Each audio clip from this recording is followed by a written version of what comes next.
Donnie Harrison, retired sheriff of Wake County. I'm so excited to have you on the show to talk about what does it really take to reduce crime and keep our youth out of jail. And then the secondary piece is, what does it take to make Raleigh the safest city to live in? Well, I'm enjoying being here already, and I'm looking forward to it. I think we'll do a good job, and I think we'll educate some people. I've been in law enforcement for over 50 years, and our youth and crime has escalated unreal lately. Yeah. And I think what we've got to do is all work together. And I don't see that happening. When we started taking God out of school and changing the laws where it put more work on us, you see what's happening. Defunding the police, you see what's happening. Mm-hmm. So I think what we've got to do is all work together, regardless of who we are, Democrats, Republicans, whoever it may be.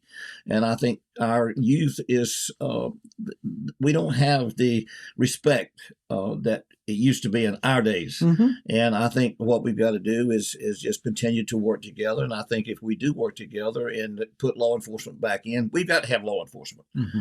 And if we don't have law enforcement, we'll never survive. Mm-hmm. And I think people have taken it too lightly. And I think that you got to see the public has got to come in with us, be behind us, and make sure that we do the job that we're supposed to do, but keep them safe. Mm-hmm. We've obviously seen what happens when law enforcement's removed. And as someone who grew up in D.C., I've really made an effort to speak when I'm in small towns and areas to people who have less than me and right. really find out, do you want less law enforcement? And not one ever says, no. I want less law. No. They want more health resources. And one of the other things you brought up that I think is so important is, along with this, mental health. And that really caught my attention when you brought it up, that we need both of those. I mean, we closed down Dorothea Dix and said, here, let's pour people who might really need help right into our society. And this, to me, is one of the hand-in-hand things that we need to address is the mental health. And talk a little bit about that. What would that look like along with it? Because it's something you said you saw when you were the sheriff. Right. That was missing. Right. When I came in, I was a trooper and retired from the highway patrol. And so, like I say, I have over 50 years of law enforcement experience. But when I came in 2002 as the sheriff of Wake County, I was really shocked at the amount of people that was in our jail that had some mental health issues, and the amount of calls that we got that had mental health issues. And so that really, it really bothered me. And we have a great doctor at our jail, and he was also like me. What can we do to make this better? And through our staff, we began to look at different things. I hired a person that was a liaison between us and the county. And so what that meant was he kept up with people that was in jail. 65 to 75% of the people in our jail had some mental health issues. Now, don't get me wrong, drugs has a lot to do with that. And so we had to look at it both ways. And alcohol has a lot to do with it too. But the mental health part, we tried to monitor this as much as we could. This guy would take the information that he would get from our jail, he would take it back to the county. And what that meant was we wanted the county to be involved with us, because the more people we got involved, the better off we would be. When these people left the jail, we wanted them to be feel like somebody else still cared. And many times we hooked them up with the county, try to find them a place to stay, try to keep them on the drugs that they were on, and anything that the county could do for us. And the county was really responsive and really wanted to help too, because they have a great concern about it too, homelessness and so forth and so on. So it really worked out great. Was there other things that we wanted to do that we didn't accomplish while I was there? Yes, I'll say that. We've just got a lot of problems in this country, not only in Wake County, but in this country. And I think what it's going to take is all of us working together. But we can't keep giving and keep being relaxed. We've got to go, and we talk about law enforcement, we've got to go by the rule of law. This democracy was selling law and order. So that's what we got to have. And With mental health, true. We need people to work with us, and that's what we did. We reached out to anybody that we could. A lot of other agencies are doing the same thing because it is a concern. People that have mental health issues, when we go out, I'd rather see them go to a mental health facility if they can than be locked up. Now, don't get me wrong. If they have violated the law and we don't have any recourse, we've got to do it because of the warrants and so forth and so on. But that's why we were so strong in our jail with mental health people, and we'll continue to do so. Well, Dr. Umisi's still there, and he still does a great job. I think that's such a critical issue because even in D.C., I remember growing up and talking to the homeless. Now, at that time, there were a lot of Vietnam veterans that were homeless. And I still think that's another area we don't have enough mental health support. I have friends that PTSD that just can't get sufficient help, which leads to increased suicides and everything. So I think, like you said, we need hand-in-hand investment in it and a conversation. That's right. And then the other thing is just the idea it takes a village to raise a child. We need to get back to that. I know I was blessed to grow up in a very nice area of Washington. And if I got in trouble, there was a neighbor calling my parents, and giving them a heads up, little Marty's over here doing such and such. And it was not good news. Well, I know the feeling. I grew up very poor down east, didn't have a whole lot of anything. And like you say, if we did something, Daddy knew about it or Mother knew about it before we got home, whether it was at school or whether it was in the neighborhood, because we lived in a farming community and everybody knew everybody. But you're correct. We have got to work together, and we've got to pull together. And law enforcement sees more of this. The average person doesn't have a clue what law enforcement does. And that really bothers me. And I look at you and say, you don't have a clue what these guys and ladies do every day they leave home. It's really gotten worse and like I say, I've been in it 50 years. And I have seen it bad, but now it is worse than I have ever seen. And I say that from experience, not saying it to scare people. I say it from experience. There's more guns on the street. There's more people out there without respect for us whatsoever. And a lot of this starts at home. And if you don't believe the respect part, talk to our teachers. Yeah. And I know. They're trying to get out. When we were in school, the paddle was the word. Yeah. And but people now don't like to see that, and and that's their opinion, and that's okay with me. Yeah. But what I'm trying to say, the teachers, I talk to them a lot, and they don't have the respect that they should have. They're doing a job to keep us educated so that we can make it in this world. But they're talked back to, and it starts at home. Right. But what can you do at home? What can we do at home? Now, yes, we can monitor it if there's something going on that we have to call people in, but we just can't go to every house and say, you're not doing this, you're not doing that. And let me say this, investigating crime, I've been to many homes, and my deputies a lot more than I have, where a young person was involved, and I talked to mom and dad and asked a few questions. And some of the questions would be, has your son or your daughter been dressing differently, or have they been doing things? Have they been doing gang signs, or have they had different color clothes on, or they wear certain color clothes? And you would be shocked at some of the answers I would get. Some of the answers I would get was, I don't go in their rooms. That's their room. I don't go in there, so I don't know if they've got this or if they've got that. And it was amazing to me. But what can we do about it? That's the part we can't do anything about it. But yet, when they get out into the cruel world and make a mistake, then they blame us. We're picking on them. Right. But that's not true. Our job is. We have less and less people that want to be in law enforcement now because of the way, way it is right now. But still, that's our job. The men and women that's in law enforcement, they love what they do. They want to keep us safe. They're willing to risk their life to save people. And But like I say, the average person just does not look at that. They look at us as like a thorn in somebody's side sometimes. And that's the worst thing they can do. If the public would get behind us and work with us and give us the support we need, a lot of times our legislatures, they don't see what we need because the public doesn't get on their butts enough to say, look, we need law and order. We need more police officers. And so our towns, our cities, Raleigh, for example, they're short. And everybody's short right now. You know, when they defunded the police, which was the biggest mistake that's ever been made, people started saying, I can't put up with this. Now, let me say this.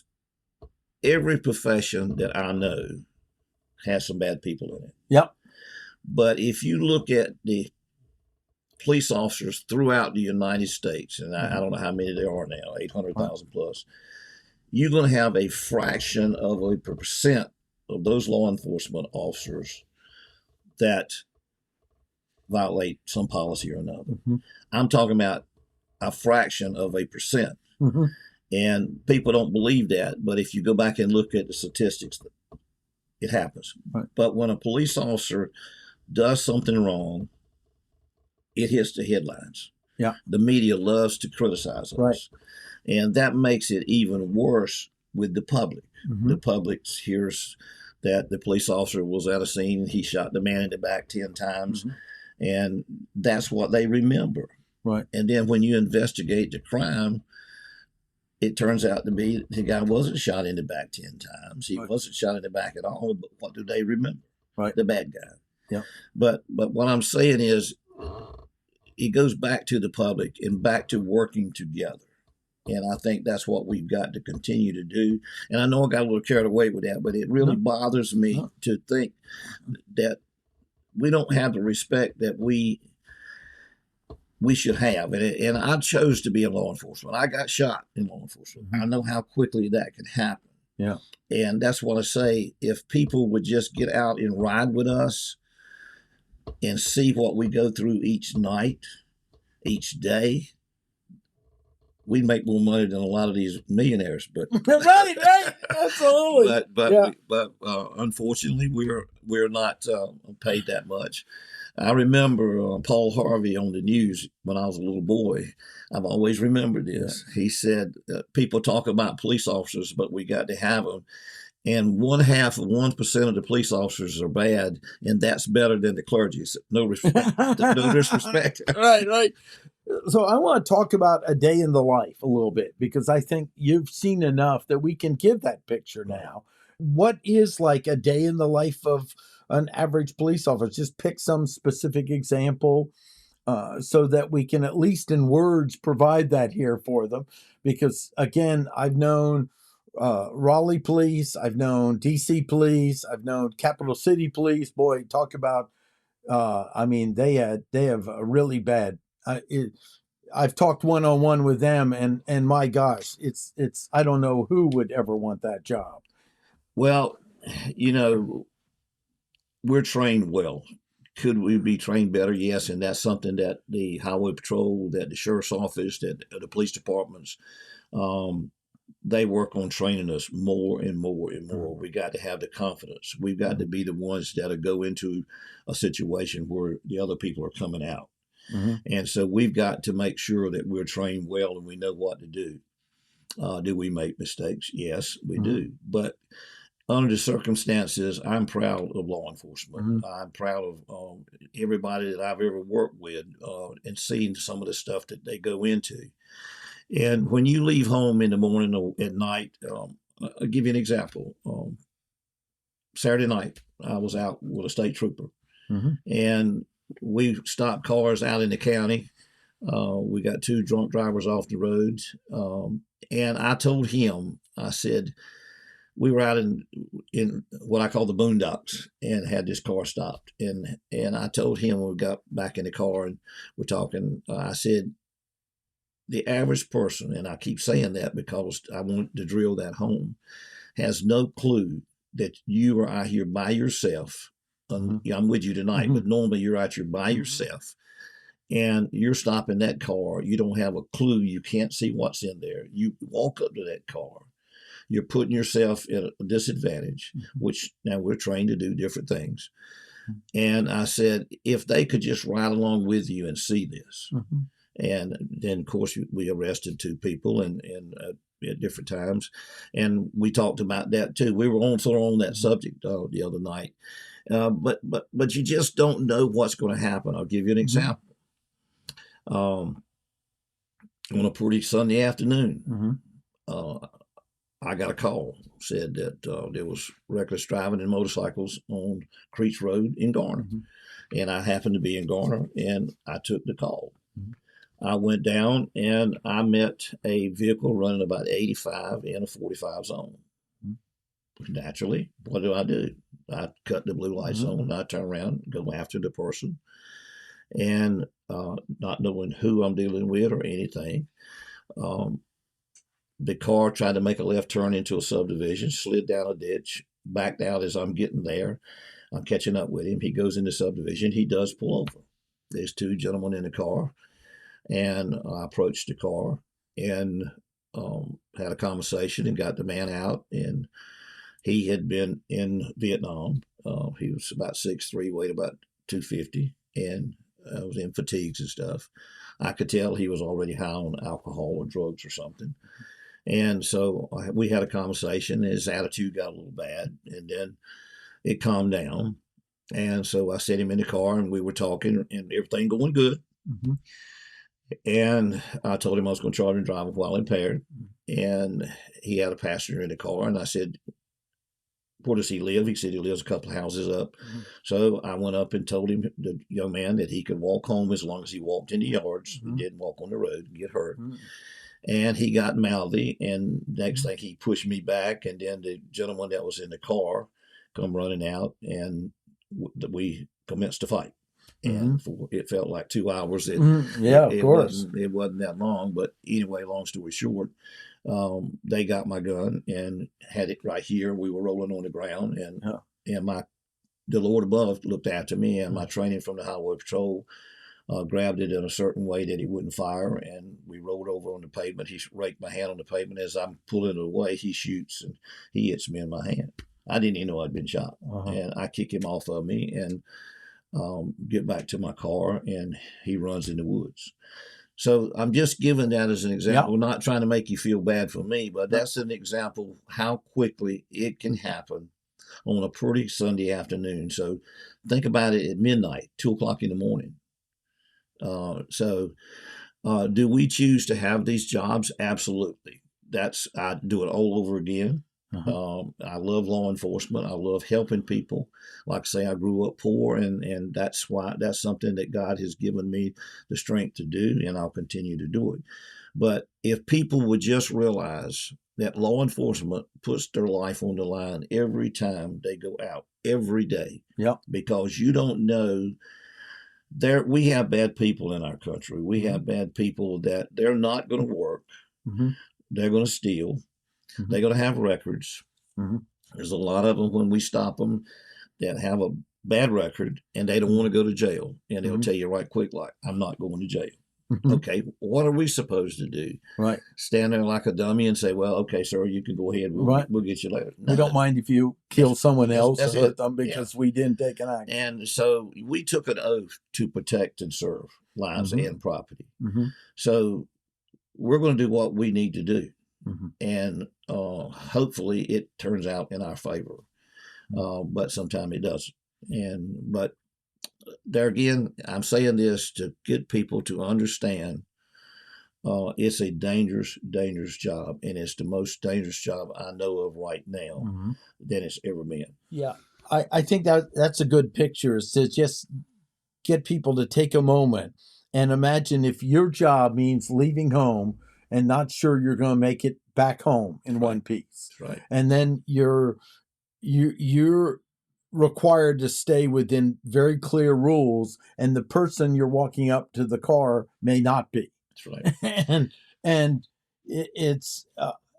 this is, to me, a beginning start, because it's got to be everyone goes, well, the police need to do X, Y, and Z. No, citizens need to do some work as well. And I was just thinking about one of the most valuable things I took was the concealed carry training.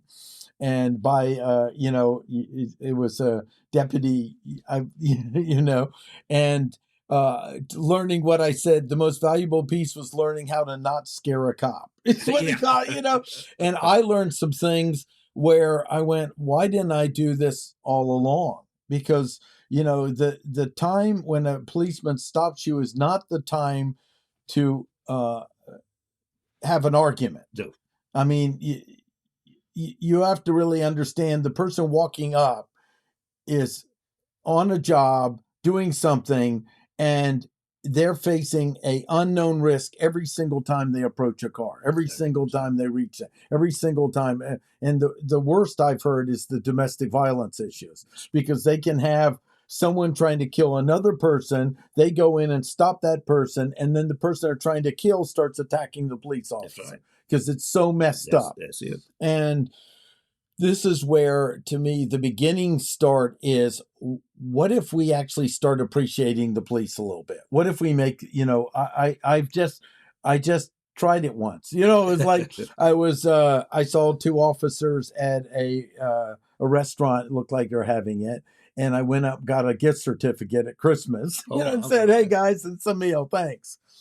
And it has to be a two-way street. Right. Because if I'm sitting here and you're intrinsically bad, then there's nothing I can do to build the relationship. It's not going to work. Yeah. And what people need to understand is, if we have a society where no one wants to be a police officer, and we're seeing this happen, it's going to be the military. And the military is not trained as well as the police officers. And it's going to be more people not safe, more crime. And we're seeing this in the larger cities. I mean, cities where they're going, oh, I'm sorry, don't contact us unless it's this level of crime.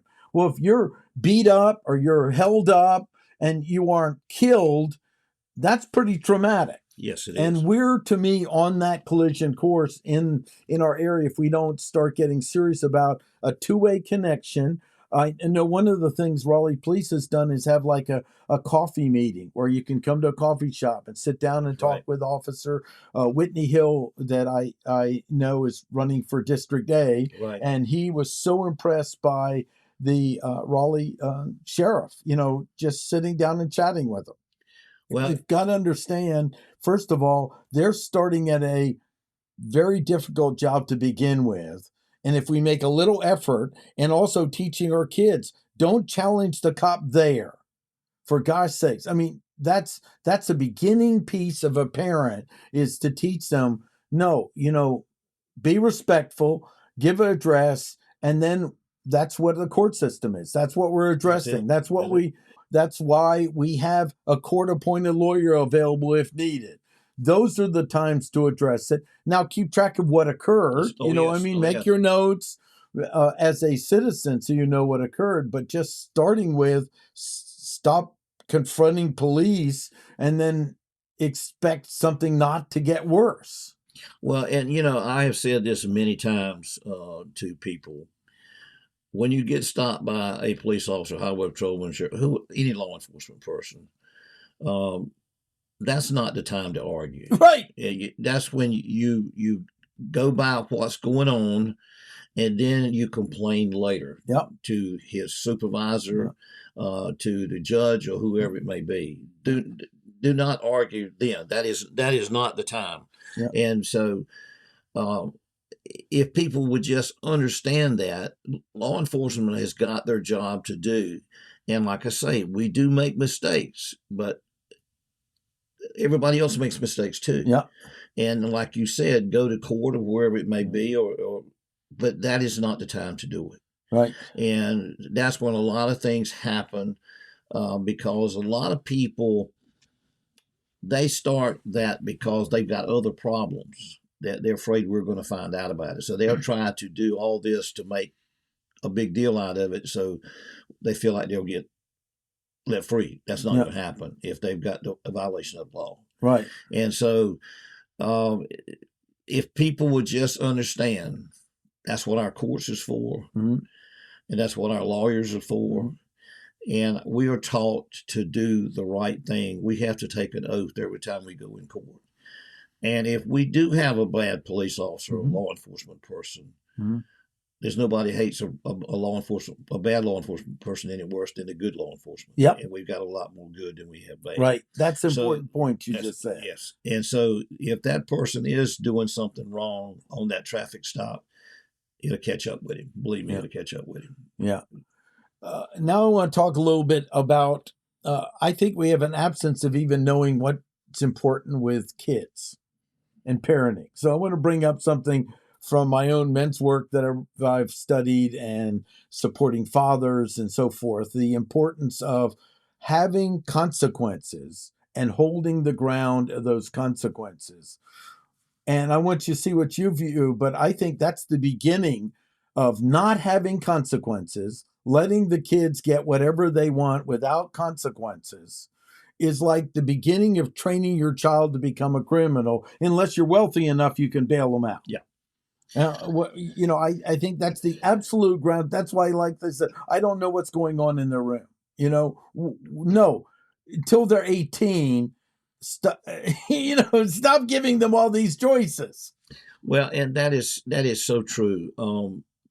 There again, I came up in a different world, so to speak, in my opinion, because we didn't have anything. I remember when Mother and Daddy didn't even have a car, and they traveled by mule cart. And I know I'm getting old, but they taught us respect. And most people back then taught us respect because you could see it in our classrooms. You respected the teacher. And like you said earlier, if you didn't respect, it got back home, and Daddy made sure you did respect them from then on. Right. But you don't see that much anymore. And I'm not saying you have to spank your child. I'm not saying you have to do this, but you can't let your child have everything and expect everything in life without some consequences if they mess up. And there again, you've got parents that their children don't have to work. I had to work. My kids worked. But that's the way you teach respect. And we just don't see that much anymore. And I don't know how to correct that, to be honest with you. I think one is to tell parents you're training them to be criminals. Do you really want your kids to be criminals? Because you don't set any boundaries, then you're just training them to be criminals. That's my and please challenge me if you think I disagree. I'm off, but I think if the parents realize the severe harm they're doing to their children by not having consequences and holding the line. Now, don't set a consequence you can't hold, too, right? But we as law enforcement officers don't have that ability. I mean, we can go talk to you and talk to the parent and try to explain. But you'd be surprised how many parents would say, my son wouldn't do that. Right. My daughter wouldn't do that. Because you're too late. You didn't make an effort. And so you can't tell people how to raise their kids. No. But you can get them acclimated more if you yourself will help. Right. And I find that when kids are not working and they have games and everything else, there's a tendency there to just let them do what they want to. I want to share a great story from Whitney Hill because we've been friends a long time, and I got a phone call and it was his son, and he says, can I bring my computer over to your house and keep it in the garage? I knew what was going on. He had done something wrong. Right. He probably played games too long or something else. And it came over, and then he had to meet criteria to get the computer back. And he's a great young man now, just terrific, John. And I remember getting the phone call. I said, Whitney, I think gave me a heads up. Here we're doing some parenting here. You good? Absolutely. And then he said, Mr. Brossman, I've completed what my father said I need to do. Is it okay for me to pick up my game machine again? That's the type of consequences we have to get at ground zero, because if you don't start early, That's it. In fact, my friend Tom Golden, who really wrote the best book on men and grief, said there's studies showing that when the father says you don't get your dessert until you eat your greens, that's the beginning of training compassion. Right. And what do we see in our society? Massive absence of passion and what I call socialized narcissism, Right. where it's about me, about me, about me, about me. Oh, I'm depressed now. Well, of Yep. course you are. Your life really is meaningless because it's all about you. But you're right. It does start at home, but we can't do but so much. But we try to educate the kids is important too. And that's when, for example, school resource officers, that's the deputies that's in school, and the police officers that's in school. And it's sad to say that we need them in our schools. Mm-hmm. We didn't have them in the schools. Mm-hmm. We came along. Right. And because there was more discipline. But they try their best to work with kids. And most of them, you have some that don't, of course, and then they don't need to be there. Right. But they try to let the kids understand what they're for. They're human, that the police officers are human, and that we have a job, and we try to tell them that job, and we try to, get them to understand what we do and what mom and dad, help them out any way we can. But there again, we can't go but so far. Mm-hmm. And because, mom and dad's going to get upset or whatever it may be. But going back to us all working together with the public behind us and following law enforcement, that's a big plus. But another thing that is really hurts too is there's not enough discipline in our schools because they have taken all that away from our teachers and the principal and so forth and so on. It's just like us in law enforcement. The legislators and the policymakers change things in law enforcement so much that it's hard for us to even do our job. And I'll give you a quick example. When I came on the highway patrol, I could stop you anytime that you were on a public vehicle area or highway to see if you had a driver's license. Now you can't do that. You've got to have reasonable suspicion or probable cause before you can make a stop, which makes no sense to me. But the laws and the way our society has changed, and the way people are against law enforcement because they think we're the bad guys, it has changed so much. And that goes with the legislatures that we elect to put in there. But all they're doing is creating a monster. Look at what's happening now. Look at different places. LA, there's places they break into, and if they steal, one word was if they steal less than $3,000, they don't get penalized. Right. What do you think people are going to do? Continue. Yes. And why not? Come on, let's do the math here. It's just like speeding on a highway. Right. If if the judges keep letting them loose, what are they going to do? Driving while impaired. We get out there and risk our life. Now, don't get me wrong, we got good judges, and we all need to try to work better together. But there's so much going on sometimes as people released that don't need to be released.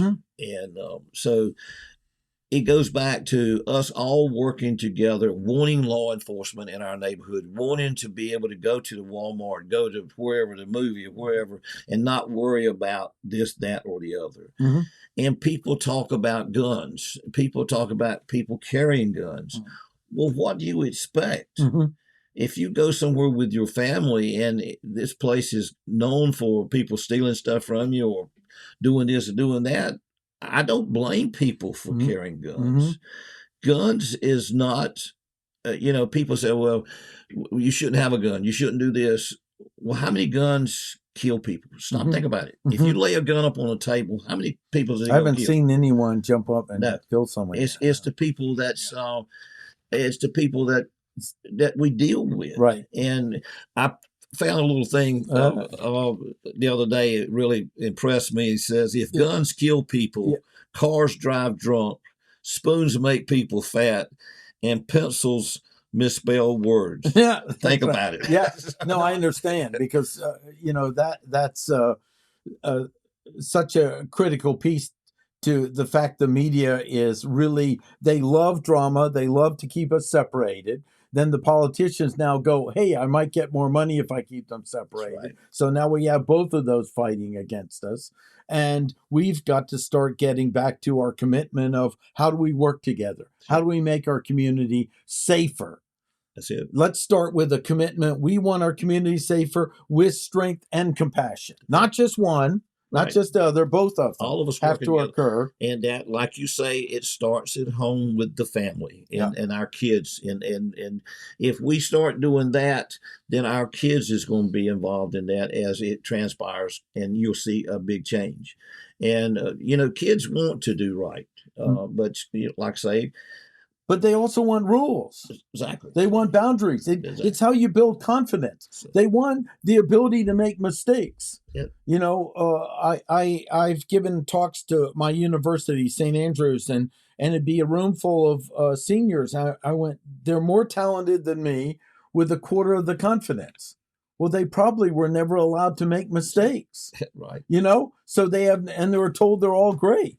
So, these are some of the core things to introduce, that we're doing all the right things, in my view, to train future criminals by the absence of holding boundaries, by the absence of giving them chance to make mistakes, to fail. Okay, they bruise themselves, they get up and learn something. And I think that's one of the pieces that has to be in place, is start educating. I think the parents, you're actually doing everything to make a criminal. And I think that might disrupt a little bit when you give, we have no boundaries, I have no control. No, you're not doing your job. Your child should not be your best friend. Actually, your job is to be a parent first, second, and third for them, training to be an adult and survivor and be able to function in society. So yeah, I think that's the beginning. Then you brought on another piece, is our court system, understanding it seems to need some work, because it seems like what we have to do is try to keep the kids out of getting into the crime and work on that. That's real serious. And then we have to take the people that sadly we've kind of lost control over and not have them keep coming back on the streets. Right. I want to tell you a story from a Hispanic woman in a community in a small town. And she said they've made the police so unable to do their job that what's happening is there's more domestic violence. Sure. Because in the community, they knew the police had a way to come in and check something out, and now they've disarmed them to be able to check this out. So there's more violence towards women occurring. She told me, in our town, because of these new rules. Sure. And so we need to understand that when we make it so police don't have tools to investigate, then you're going to have more violence. And that was fascinating, because she was in a predominant Hispanic community. Well, it does happen. And, police officers, we get criticized for a lot of things. And, but what we try to do as a police officer, what I try to tell my deputies, and what I tried to do in my whole career, was to involve everybody that I could involve and let them know what was going on. It didn't matter if your color, your skin, or where you were from, or whatever. We want to make them understand that we're there to protect and serve them, regardless of who they are and what they do. And the Hispanic community, when I became sheriff, I started the 287G program, because I was letting people back out on the street that were not who they said they were. And I tried my best to work with the federal government to get some help, because I knew, coming from the trooper being in the field, that how many IDs some of these people had.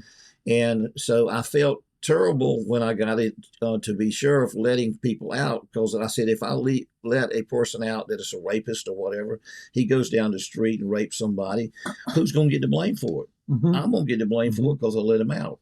So I started talking to the communities and talking to people, and finally got the 287G program, which a lot of people didn't understand. But as you said, this lady said, the ones that did, especially the older people, and most of them were undocumented here. Mm-hmm. We didn't ask if you were undocumented. But the 287G program, if you got caught committing a crime, you came to our jail, then we were going to ask you the same question that I would ask you. And three of those questions was, are you here legally, or are you undocumented? And I can't remember all the questions. But that way it told us to look into you a little bit further. If you said you were not here, you were undocumented and you weren't supposed to be here, you're not a citizen or whatever it be.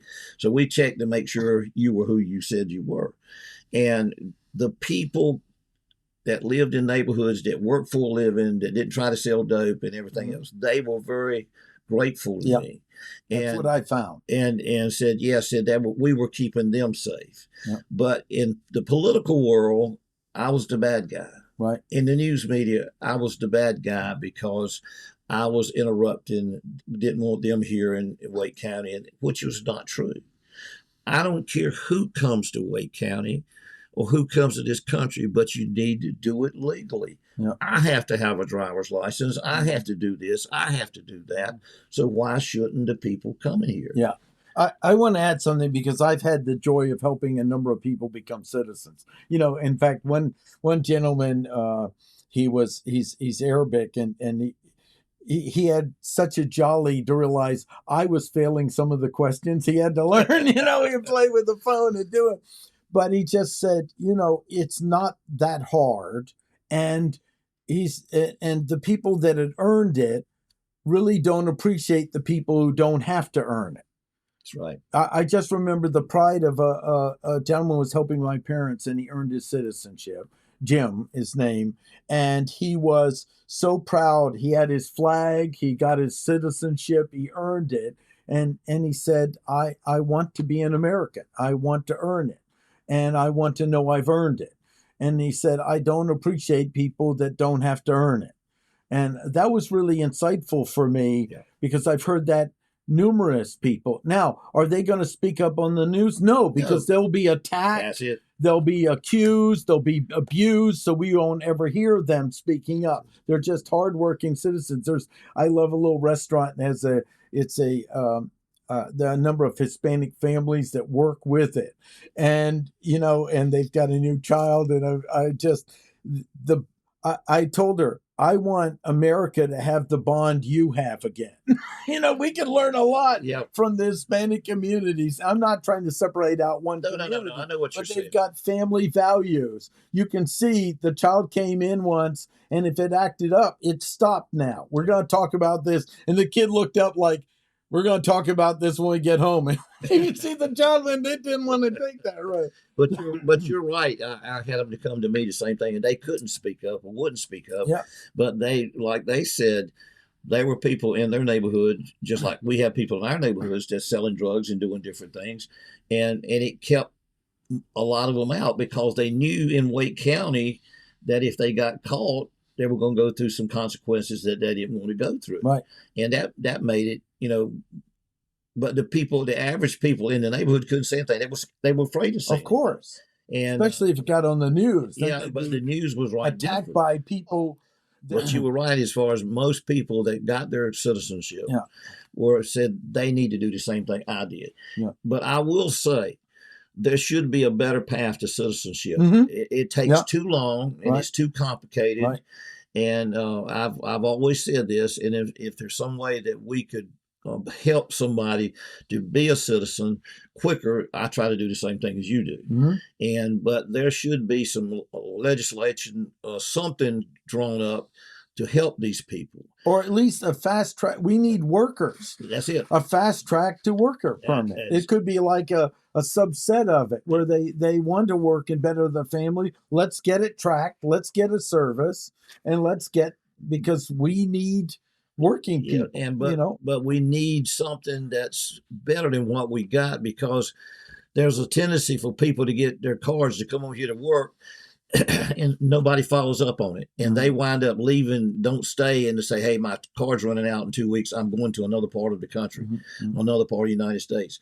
And that puts some people in here, some that are hard workers, some that don't want to be hard workers. So there should be some, it could be better than it is. And I can tell love you that idea. I agree with you. And it's just like right now with our borders open. People does not realize how bad that hits the people in the United States. As I said, I don't care who comes in here as long as they do it legally.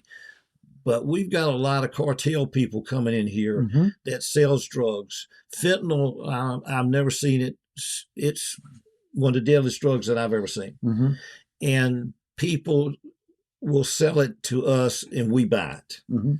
And they're going to continue to do it as long as we buy it, because people that get on drugs has got to have it. And we're letting people come in here. They don't care about us. Now, are there people that want to be here, want the freedom of the United States? Absolutely. And they work very hard. And let's have a pathway, like you said. Exactly. Have a better pathway for them. But don't leave that border open. Because you got a lot of cartel people coming here that doesn't like the United States of America. Well, the biggest thing is the criminals helping the honest people trying to better their lives and taking advantage of them because it's open. That's I think another thing I want to talk about is just judges and so forth, because that's something we also need to make sure we have judges that are sifting out, okay, this young man, we have a prayer, let's get him help. And this one, sadly, we are not going to be able to help right now. This is going to be a long journey if we can do it. And talk a little bit about that, because that's important that we pay attention to that aspect. And we have a legal system that's doing their job to make sure if we've got someone who keeps doing violent things, we remove them from the greater society. Now, I'm all for good programs we could develop in prison, which we need probably more of too. You know, I mean, I met a wonderful program working with entrepreneurship with people who had gotten out of prison. I thought that's a fantastic idea. You know, we need more of that as well. But let's kind of talk about the court system. We also need to be paying attention to it, making sure they're doing their job. Well, you know, the court system, I'll use Wake County. We stay really, really busy. It's hard to keep up with the crimes that's going on, with the amount of crimes that have to go to a jury. It takes a long time. I'll kick my lawyer buddies a little bit. They stretch it out too much. But I understand, you know, they got to make sure they cover all the bases and try to look after their clients. But that's what happens. Things get so backed up that the judges, they've got to do something. The DAs, they've got to do something. They've got to take some pleas. They got to do this. They got to do that. That sometimes they normally would not want to do because of the court system being so backed up. And there, you know, is there a fix for that too? Yes, we've got to get more judges. We've got to get more of this and that and the other. Well, the first thing out of their mouth is, where's the money coming from? And that does create problems. But I agree with you. A lot of times our magistrates and our judges, they get a little bit too lenient in my eyes. But there again, a lot of it has to do with how busy the court system is. If a person can come in and if he's done something bad, he should go to jail. And I realize the jails are getting crowded. But just a fine or just a bond, that's nothing to that person. He, you know, if he's got the money to put up that bond, he doesn't go to jail or anything. And which I understand, that's part of it. But sometimes I think our bonds are too lenient, and they do that because they don't want to overcrowd the jails. But if you can pay $100 bond and get out of jail, and you got $100, you're gonna do it. But and I realize if you don't have it, it's a burden too. But sending a man to jail, I don't care if he's wealthy, for a few days, opens his eyes. And but we've got some problems with our court system, and they're really trying hard to work them out. I can't say too many bad things about it, other than the fact it takes too long to try cases sometimes. But they can't help it. In fairness to them, I'm not going to say bad things. I think the lawyers could and the DAs could work a little better to get these cases tried quicker. But it's hard to do. I mean, Wake County, you got to remember, this is a large county. And other parts of the state, I'm sure they're having some problems too. Some counties don't have them because they don't have that many people. What is a good solution? Working together as always. It's tough on people that don't have the money and go to court. We used to have people that would go to jail on a regular basis. They get drunk on the streets, they tear up something, and we'd monitor them in our jail. I had our guys to monitor them. Okay, say if you came into court for something that would, if you were found guilty, you wouldn't get but 30 days. That was a maximum. Well, if that person hasn't made bond, or if that person hadn't been tried in that 30 days, I'd go to a judge, and so I wouldn't, but my guys would go to a judge and say, so-and-so's been in jail, and next week it'll be 30 days. Can we get him out of here? And with no other circumstances, then yes, the judge would be grateful to get him out and give us room in our jail. But the situation with the courts is just like law enforcement, is getting enough people to work, to run the system, getting the lawyers to speed it up a little bit. There's got to be some ways that we can do it better than what we're doing. Right now, though, with the situation like it is, I guess we're doing as best we can. And I hate to say that, but I wish we could refine it more. But I don't want to see bad people walking the streets. I get a lot of times we'll arrest somebody for breaking in a man's house, and he's back out on the street before the man can get back home to look at the damage. And that's not fair. That's not right. No. But unfortunately or fortunately, that's the way it's set up. If the man can get bonded out, then he has the right to do so. So it's a two-edged sword. I got it. It's a lot of, we still got a lot of work to do. Yeah. I want to move backward in time a little bit, because you told me a story, if you'd share it, where you almost stole something as a youngster, and because it showed the value of the community working in your life. If you don't mind sharing that story, I thought it was a great one. I think it was a jacket or something, and I think it really gave a window into why we all need to have more awareness, get to know our neighbors, and really build relationships. Well, like I say, I grew up in a Martin County. It was a very poor county, still a very poor county. And my dad and mother were sharecroppers, and we didn't have anything. And like I say, we didn't have a car for the longest kind of time. We traveled by mule and cart. And at a young age, I don't know, 5, 6, 8 years old, I don't know what exactly, I decided farming wasn't for Donnie. And I had seen some troopers on the side of the road in different places, and it touched my heart. It made me, I said, that's what I want to be. And I never changed. Now, don't get me wrong, I did some things probably I shouldn't have growing up, just like all teenagers. Older I got, I stayed with wanting to be a trooper. And like I say, my daddy was a disciplinarian, and he treated us respect, and I thanked him many times. But we didn't have things. We never had a new bicycle. And I was the story you're talking about. I was in the 5 and dime back then, and I saw something that I wanted, and I thought about it and said, okay, if I steal this, that's the only way I can get it. I don't have the money. Okay, if I go home and they ask me where did I get it, what am I going to say? Right. My brother knows I don't have any money. Mother knows I don't have any money, and Daddy knows I don't have any money. And so I said, I'm going to get my butt tore up. Then it hit me. If you get charged with something, you won't be a state trooper.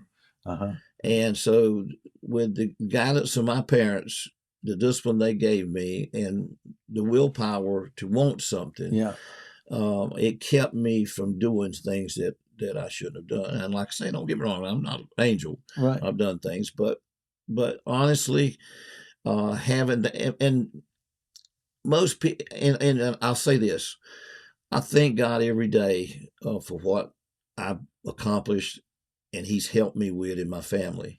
I never thought that I would ever achieve being a trooper for the background that I was in. Right. My daddy was an alcoholic until he turned 42 years old, and he joined the church and never drank another drop.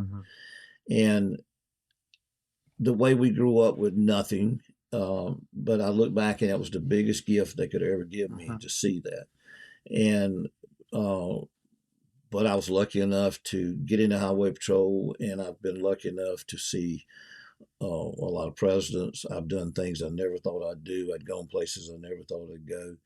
I've helped people, and people's helped me. I've been totally, totally blessed. And I tell people when I speak to groups, especially teenagers and stuff, I tell them that if you have a desire to do something, you can do it. You just got to want to do it. I said, because if I had to give up, I'd have never been a state trooper. Yeah. I can tell you that. And so if you got a desire to do something, work hard, stay out of trouble. You're going to get in a little bit of trouble sometimes, but stay out of the main thing, stay out of the drugs. And because we didn't have drugs back then, but we had alcohol. Yeah.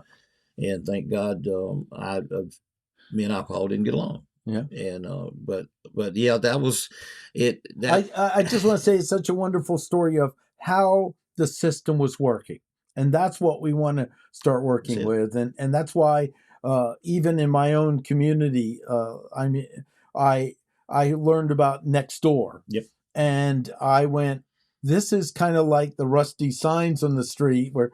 Well, I'd still like to find out if anything goes on with that neighborhood watch.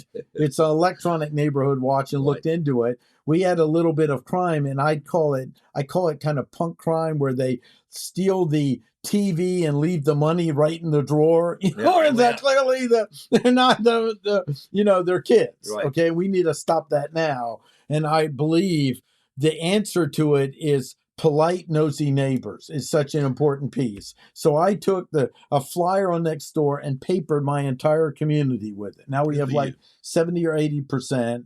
And then I reached out to the police and said, you need to get someone on here communicating, because these people want to look out for their neighborhood. This already exists, and they have someone now that kind of keeps an eye and interfaces with it.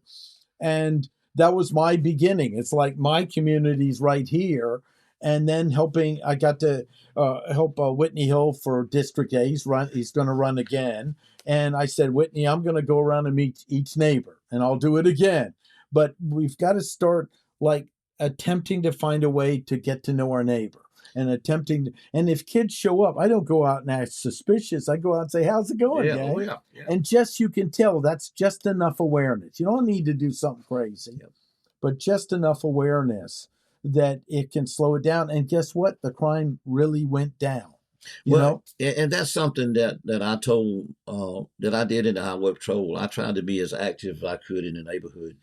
And when I became sheriff, I encouraged my deputies to go in their area that they were working, stop and talk to people that was walking the streets, stop in the convenience store, stop in businesses, give them cards out, and encourage them to call, because it's like I used to say, to people that they want to start neighborhood watch or whatever it may be. And I would tell them the neighborhood watch is only as good as the people that wanted to be in it. Right. I said, I'd rather for you to call us and say there's a van next door that's not supposed to be there. And we check on it, and it will be somebody working on a TV than somebody stealing a TV. Right. And so that's okay. That's working together. That's why I say we have to have the public involved. Yeah. And the same way with raising our kids. Like I say, back in the old days, if you did something, Daddy knew about it before I got home. My mother did one. But you're right. That's very, very important in our society, is looking after each other. Yeah. And unfortunately, now there's a lot of people who don't even know their neighbors. No, right. And so that's why we encourage them to be a part of a neighborhood watch, Mhm. because a neighborhood watch is only as good as the people that's in it. Yeah. And if a people just says we got a neighborhood watch and don't do anything, then you're wasting your time. No, and I also tell them, if you don't want to know about the dog that did something on the lawn, turn off those That's right. notifications. But Shelley Lake's near me, Yeah. and we had some crime there, and I created Shelley Lake Park Fans. It was to get attention to it. Now we have eagles and, of course, beautiful pictures, but I'm clear the goal of that is, and I'm not the main poster. They're wonderful people that live around the park that are Yeah. looking, and just, bringing positive attention to our community, and getting to come from our commitment of working together, not our feelings, our commitment Right. of working together, because our feelings will go up and down. Yeah. Oh, yes. And is, to me, the beginning, and us being committed to, I'm committed to Raleigh being the safest place to live. Absolutely. And then do your part. Absolutely. Find out who are you voting for? Are they actually, supporting and taking actions to make the city a better place? Or is it some noble cause not connected to reality? Well, and you're that's right. To me, I want noble causes, but they have consequences. So you better make sure you think through them. Well, and you mentioned Whitney, and he is a good man, and I'd like to make sure people know him. He is for law enforcement. He's for Raleigh. He's talked to me many, many times, and I just want to give him a plug. Sure. While we were talking. But you're talking about back in, was it 2020, when they tore up our streets in Raleigh? Yeah. That was a shame. Yeah. And it still bothers me to this day. Unfortunately, I was not sheriff, and I'll say this, and not bragging or doing anything, I didn't flaunt being a sheriff. But I can assure you, I talked to Raleigh people, and I asked them, let's get together, because it wasn't if they were coming, it was when they were coming. Yeah. And our politicians, I want people to know, it wasn't our police department that let them down. It was our politicians that let them down. Because I talked to the chief and some other people, and wanted to make sure they understood that the sheriff's department, or sheriff's office, was behind them 100%, including me. But it didn't seem to do any good. Yeah. And so I let them know quickly. And I hated to do it, and I had never done it before. I said, if you allow them to break the law, right, if I am still the sheriff, and I made that very clear, if I am still the sheriff, I will not stand by and let that happen, because in 1985, Lacey Thornburg, the Attorney General, we are the chief law enforcement officer in our county. Anytime we see a law being violated, we have the right to do something about it, regardless of where it's at. Even if they're a Raleigh police. I learned that too. A little pecking order there. But I told them, if they did let them tear up people's buildings, that I would have, I couldn't tell them what to do, right, but my officers would go to work. Yeah. And unfortunately, I lost. Yeah. And unfortunately, they tore up the city of Raleigh, which still bothers me to this day, because those people did not deserve to have their business tore up. No, that's their livelihood. That's their humanity. And I guarantee, if we interviewed the people who did it, they don't know their cause. They didn't have a clue. They were just...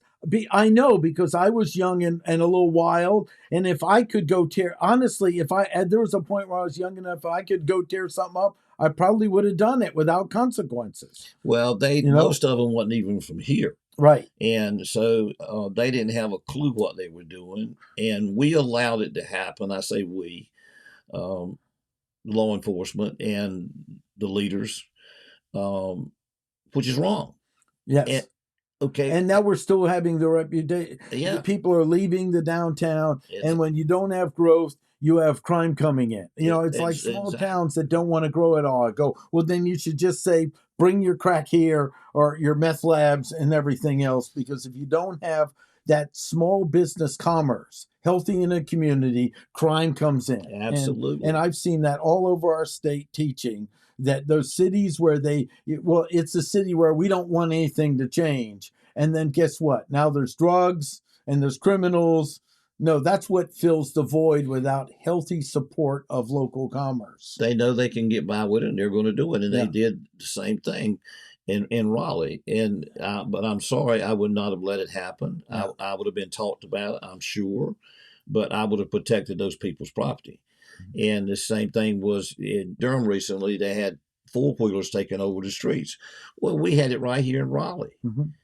On Capitol Boulevard and all, they were taking the streets over, blocking the streets, and nobody was doing anything about it. My deputies called me and said, Sheriff, we got a problem, and it's in the city. I said, well, no, we don't have a problem. We're going to take care of it, and we did. But I want to make sure the people know it was not the Raleigh police. Raleigh police was told to stand down. It was just like the riots. They were told to stand down. The Capitol Police and the Highway Patrol, because of our leaders. Yeah. And that's where the public can do something about it. Yeah. They can voice their opinion and put people in office that's going to take care of them. That's the point I want to make. Evil prevails when good people stay silent. We have the community that we've tolerated. That's it. That's it. There's nothing here that I didn't help contribute by not speaking up at one point. So I want to take personal responsibility. And that's why I woke up one day with this vision that if I don't get in action, Raleigh will be as bad as D.C. is. And I love the city D.C. I grew up in. But it's not a safe place to be now. Well, and unfortunately, Raleigh's beginning the same way. Well, that's why I wanted to do this interview. Well, any way I can help out is I believe in law enforcement. I believe in people having the right to do their own thing too. But there's a time and place for everything. And I just hope the people that's listening will understand what law enforcement, the burden that we're under right now, and support us. And the bad guys, if we have any bad law enforcement officers, I can assure you they don't last long.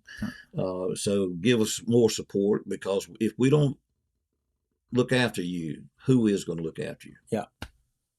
No. And thanks for all your great service too over the years. I'm honored. I've really known it. This was just a delightful conversation. Well, I've enjoyed my life. Like I say, I fulfilled a lot of things. There's still some things I still like to do. And it's involving law enforcement. So I do need to take a moment and thank your wonderful bride here that's standing in the background supporting you all the way. I have one too. Well, that's good. Behind each great man is a woman rolling her eyes. Right? I just want to appreciate. Just let people know she's. I got to know her as well and appreciate it. Good. Thanks, man. This was great. I've enjoyed it and be glad to come back. And if anybody has questions or want to shout at me, feel free to do so. That's right. That's right. I just love law enforcement. I love looking after people. And, if you're the bad guy, I hope to see you in jail. Great.